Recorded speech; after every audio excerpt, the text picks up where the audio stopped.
নমস্কার দর্শক বন্ধুরা, আজ আপনাদের জন্য নিয়ে এসেছি তাজা দেশি কাতলা মাছ। বেশ বড় সাইজের, সাইজটা পুরো আসেনি ভিডিওতে।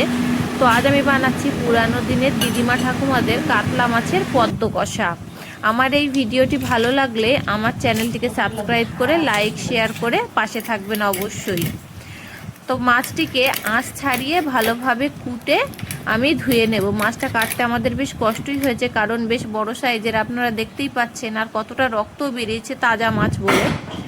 তারপর মাছের টুকরোগুলো ভালো করে ধুয়ে তাতে লবণ, হলুদ গুঁড়ো আর লঙ্কা গুঁড়ো মিশিয়ে নিয়ে ভালোভাবে মাখিয়ে সেগুলো প্যানের গরম তেলে মাছ ছেড়ে এপিট ওপিট ভালোভাবে লাল লাল করে ভেজে নেব।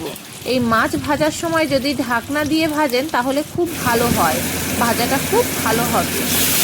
মাছগুলো ভেজে একটা পাত্রে ভালোভাবে তুলে নেব। এরপর প্যানের গরম তেলে দিয়ে দেব পেঁয়াজ বাটা আর আদা রসুন বাটা। এই রান্নায় মশলা কিন্তু যে খুব বেশি লাগে তা নয়। এটাকে নাড়িয়ে চাড়িয়ে তারপর দিয়ে দেব লবণ, হলুদ গুঁড়ো আর লঙ্কা গুঁড়ো। এগুলো সব পরিমাণ মতনই দেবেন আপনারা, স্বাদ অনুযায়ী।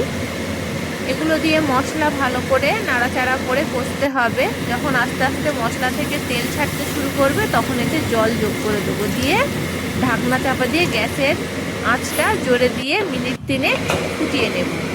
এরপর আবারও ঢাকনা খুলে মাছগুলোকে ছেড়ে দেব, দিয়ে তখন আবার গ্যাসের আঁচটাকে মিডিয়াম রেখে মিনিট 15 ফুটিয়ে নিয়ে, ঢাকনা দিয়ে ফুটিয়ে নিয়ে তারপরে ঢাকনা খুলে তাতে দিয়ে দেব খেজুরের গুড়ের পাটালি।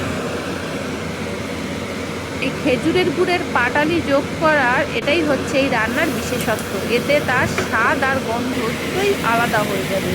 এরপর চিড়ে রাখা কাঁচা লঙ্কা যোগ করলে ব্যাস 3 মিনিট ফুটিয়ে নামিয়ে নিন, তৈরি হয়ে যাবে কাতলা মাছের পদ্ম কষা। চেটে পুটে খাবেন।